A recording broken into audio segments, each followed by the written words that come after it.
माँ शारदे को प्रणाम और बहादुर की कविताई के भीष्म पिता में विद्यार्थी जी को प्रणाम। आप सभी की उपस्थिति को प्रणाम। मैं खुद के लिए लिखता था ये, अब रिटायरमेंट के करीब होता हूँ, सोचा कि कुछ आप लोगों से जुड़ूं। तो हास्य व्यंग मेरा मूल विषय है। डुग्गू कविता का शीर्षक है और डुग्गू कैसे रखा ये। मेरी बेटी जो छोटी है उसका नाम गुड्डू है और वो जब छोटी थी 3-4 साल की, जो शब्दों को उल्टा बोलती थी, जैसे अलमारी को अमराली बोलती थी, फर्श को सर्प बोलती थी। क्या बात है।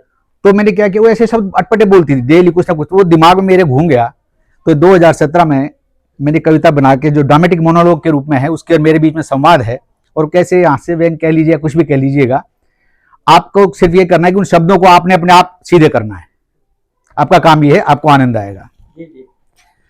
और मैं शिवम जी को धन्यवाद करता हूं कि उन्होंने मुझे बुलाया। मैंने कहा एक बार मैं जरूर आऊंगा आपके इसमें, एक बार देखता हूं, और साहब से तो जुड़ा हूं फेसबुक पर। तो इस पे डुग्गू, आपने तारे जमीन पर मूवी तो देखी होगी, जरूर देखी होगी, अच्छी है, अच्छी लगी होगी।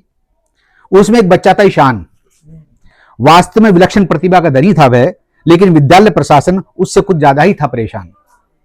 अक्षर उसके दिमाग में तैरते थे, उसकी उल्टी सीधी हरकतों की वजह से शिक्षक उस पर आंखें तरेरते थे। लेकिन आमिर ने उसकी प्रतिभा को पहचाना, जिससे विद्यालय प्रशासन था अनमना और अनजाना। क्या बात है। मेरी बेटी गुड्डू भी कुछ शब्दों को अटपटे अंदाज में बोलती है, ना जाने दिमाग में शब्दों को कैसे कैसे तोलती है। उनके उल्टे सीधे सिरे जोड़कर अनजाने में हंसी की बम छोड़ती है, जिसकी छोटे से चुटकुले में बानगी देखिएगा। एक व्यक्ति ने दूसरे व्यक्ति से पूछा, तेरी बजी में कितना घड़ा है? दूसरा व्यक्ति बोला 9 ने पो। अब गुड्डू की सादगी देखिए। एक दिन बोली, पापा इस संडे को मैंने बहुत काम किया, बिल्कुल नहीं आराम किया। आइए सर। पापा इस संडे को मैंने बहुत काम किया, बिल्कुल नहीं आराम किया। बोली, सर्फ पर बहुत चीजें बिखरी पड़ी थी, उनको अमराली में रख दिया। आपकी नबियान और मनाली से खरीदी हुई हिमाचली पोटी को भी तय करके अमराली में रख दिया। आपका लेट पाप चार्ज किया, इल्मी के जीवों को कूड़ेदान में डाला। सच में पापा बहुत काम किया, बिल्कुल नहीं आराम किया। एक बार बड़ी बेटी बीमार हो गई। जब पड़ोसन हालचाल पूछने आई तो बेटी बोली, यानी कि गुड्डू बोली, डॉक्टर ने दीदी को खूब पानी पीने को बोला है। सबका ध्यान चाहूंगा। एक बार बड़ी बेटी बीमार हो गई। जब पड़ोसन हालचाल पूछने आई तो गुड्डू बोली, डॉक्टर ने दीदी को खूब पानी पीने को बोला है, क्योंकि आंटी उसके दुर्गे में थपरी है। उसके दुर्गे में थपरी है।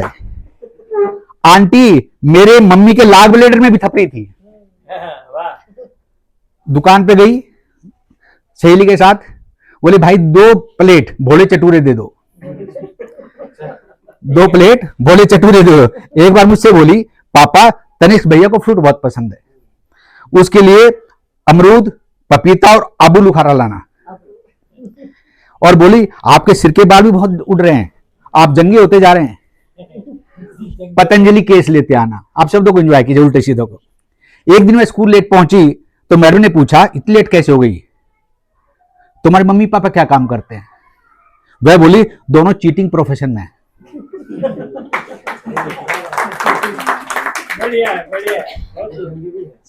हाँ, मम्मी थॉमस में और पापा दिल्ली में चीट करते हैं। और देरी? मैडम बोली, हमारे घर गेस्ट आए हुए थे। बोली, मैडम हमारे घर गेस्ट आए हुए थे, मैंने उनके साथ नाश्ते में जबेली, बकरी और पकोड़े कुछ ज्यादा ही खा लिए, और मुझे गटार भी नहीं आ रही थी।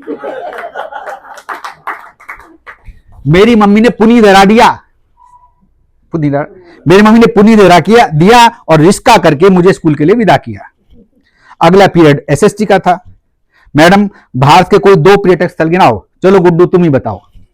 बोली, दार्जिलिंग और लुक्कू मनाली। हरियाणा के शिक्षा मंत्री का नाम तत्कालीन, हरियाणा के शिक्षा मंत्री का बोली राम लिबास शर्मा। एक बार व्यावधान के लिए एक बार मैंने सोचा इस गुड्डू को सबक सिखाया जाए, इसको इसी के अंदाज में इसको समझाया जाए। मैंने कहा, डुग्गू बिटिया अपनी डुगिया लाना, डुग्गू बिटिया अपनी डुगिया लाना। बोली, पापा मैं डुग्गू नहीं हूं, मैं गुड्डू हूं, और ना ही ये मेरी डुगिया है, ये मेरी गुड़िया है। तो बड़ी बेटी नैन्सी बोल उठी, तो मेरे भी दुर्गे में थपरी नहीं थी। बढ़िया बढ़िया बढ़िया। मेरे भी गुर्दे में पथरी थी।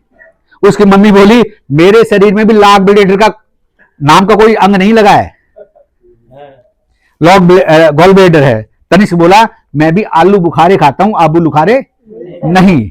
तो मैंने भी कहा, मैंने भी हिमाचल से यानी कि मनाली से हिमाचली टोपी खरीदी थी, हिमाचली पोटी नहीं। अब वो समझ गई सारा गड़बड़ जाला, अब नहीं करती, अक्षरों का वोट आ गया। नमस्कार नमस्कार नमस्कार नमस्कार।